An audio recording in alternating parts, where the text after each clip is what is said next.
Hi, we've been having a heat wave in the UK, unbelievably above 30, even 31 degrees Celsius.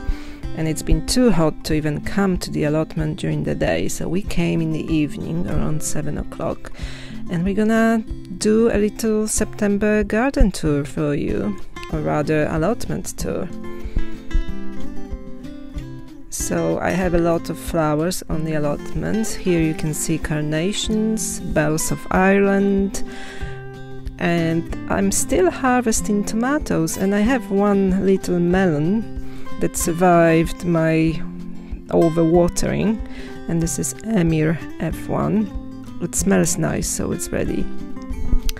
So tomatoes in my polyton are still going strong, as you can see. I'm still picking. This is Paul Robson. I have a lot of lucid gems, as you can see, a lot of cherry tomatoes, and they just keep coming, and I keep preserving them and making things out of them. These are Brad's Atomic grapes. Very nice tomatoes, and I still have a lot of them coming. I'll show you in a minute. A lot of them hanging like little bullets on the plant. They're very nice when ripe in the sunshine. So I don't think these will taste great when the weather cools down.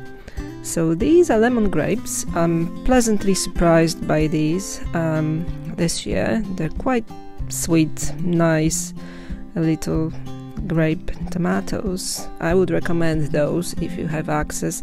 I think I bought the seeds from one of the online retailers, either Vital Seeds or maybe Simpson Seeds.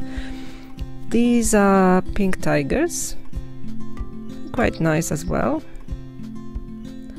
Still have sun golds. They will be going on until December. These are Barry's Crazy Cherry, and these are sweet aperitif. Someone said on one of the YouTube channels that these are sweeter than sun golds. Not in my case, they're not sweeter. Maybe in the hotter climates, maybe they would be. I have alpine strawberries. I grew them from seed. And I still have strawberries. These are perpetual varieties. This one is Mara de Bois. It's a French variety, and they repeat fruiting in September. So the first time they fruit in June and the next time in September. It's quite a nice treat at this time of the year.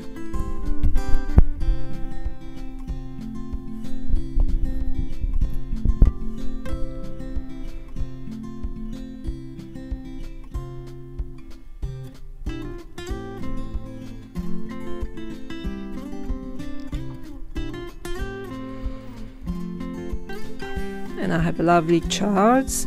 These yellow ones I picked from the Bright Lights mix. I tend to grow yellow ones and then separately different kinds. Here I've got leeks, and I interplanted them with winter radish. It's a Misoto rose, pink inside radish. And these are my boulder beets, orange inside, quite nice and sweet. I sowed them later in the year, so they're quite small. This is peppermint chard, quite beautiful looking. I don't want to even pick it because it's so gorgeous. As you can see, very meaty leaves. I have a next batch of dill growing. You can sow dill a few times in the year. This is cinnamon basil and lemon basil. I've discovered that lemon basil is great for tea. It tastes just like lemon without actual lemon in it. And this is my Chinese cabbage, variety Scarvita F1, which is purple. And it grows well at this time of the year, better than in the spring. It doesn't bolt, doesn't flower. And I'm expecting to get a nice harvest, but I need to protect it with a mesh from insects and birds pigeons, for example.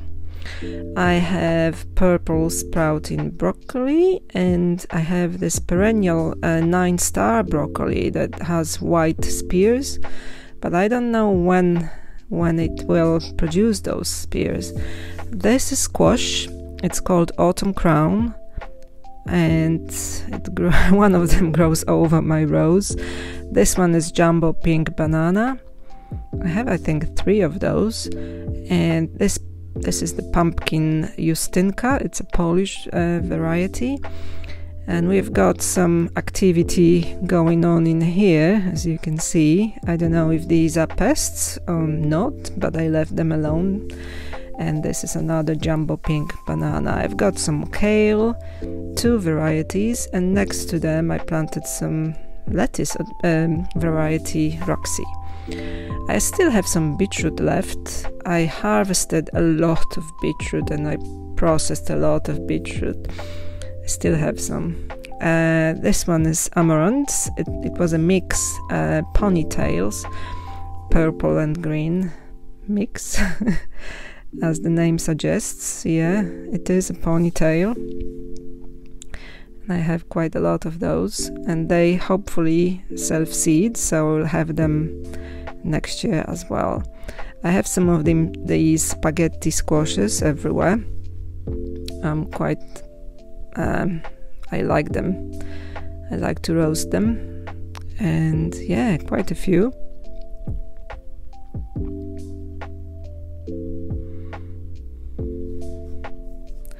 And some more strawberries. These are flamenco, I think. And I have some borlotti beans. They are almost ready. Well, some of them are ready to pick. And I quite like them for dry beans to cook during the winter. For stews, and I can them as well in jars and add them to salads. Really lovely tastes. And next to them, I've got 2 other varieties of beans. This is what they look like inside.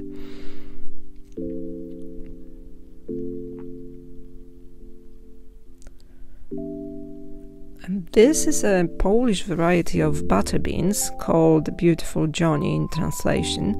It doesn't have many seeds inside, but they are huge. It's a proper butter bean, and this year is a good year for my beans, and this is what they look like inside. And we still have cabbage white butterflies laying eggs everywhere, so all my autumn winter seedlings and plants need to be still protected. And this is runner bean char. It has slightly smaller beans inside, but the pods are longer, so I'm hoping for a good harvest of these. I'm also growing them for dry beans for cooking later in the year.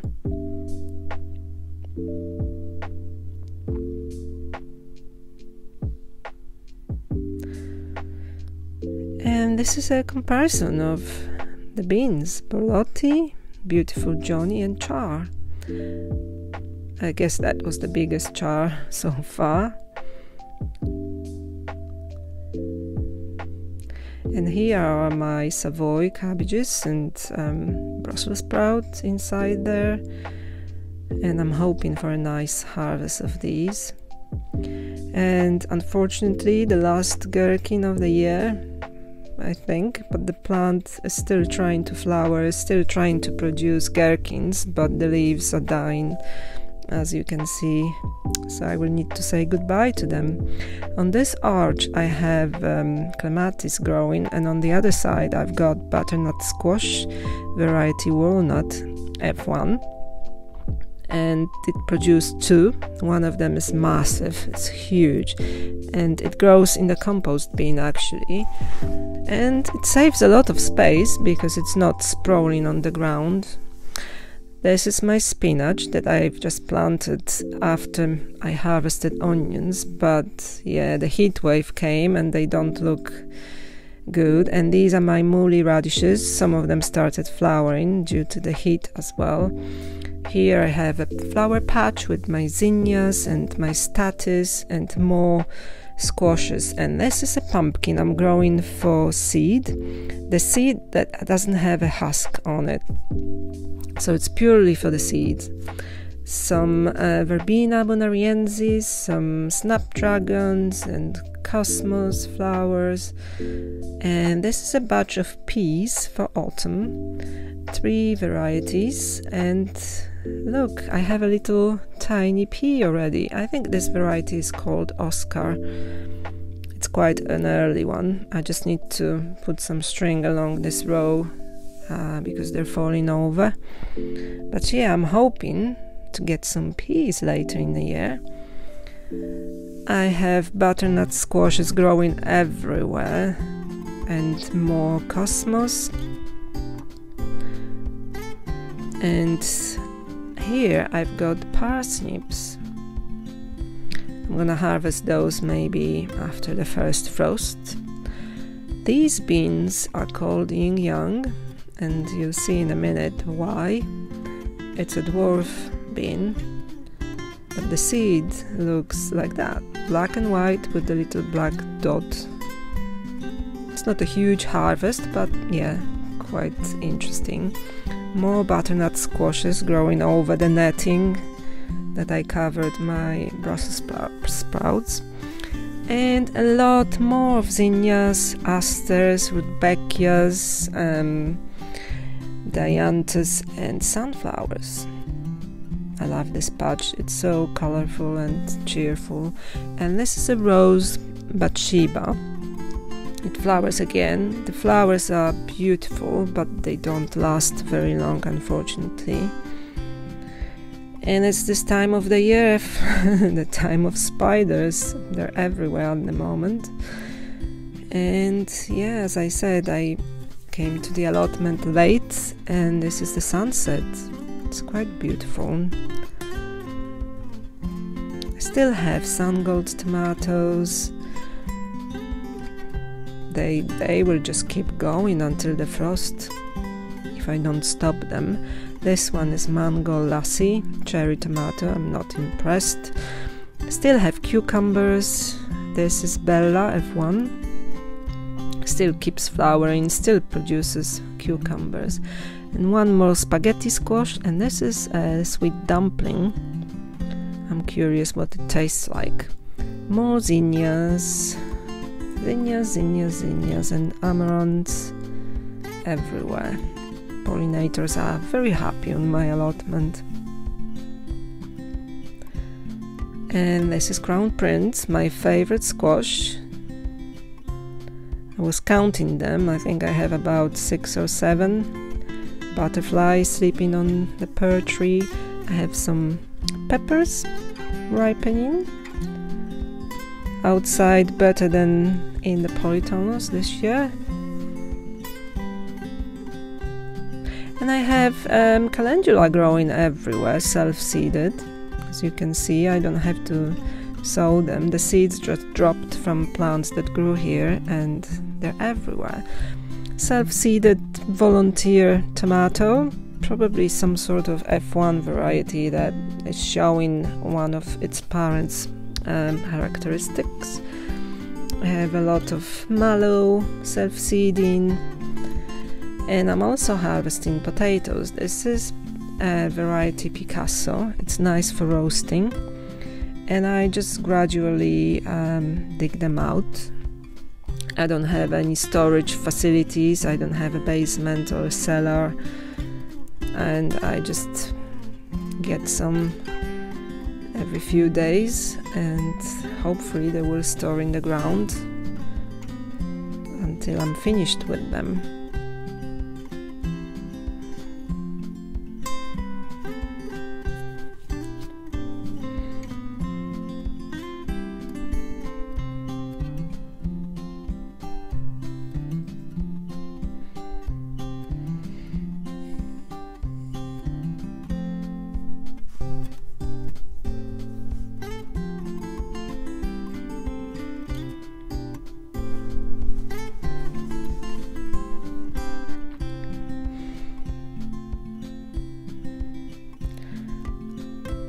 And these are rudbeckias with the green center, and the allotment at sunset. It was quite peaceful.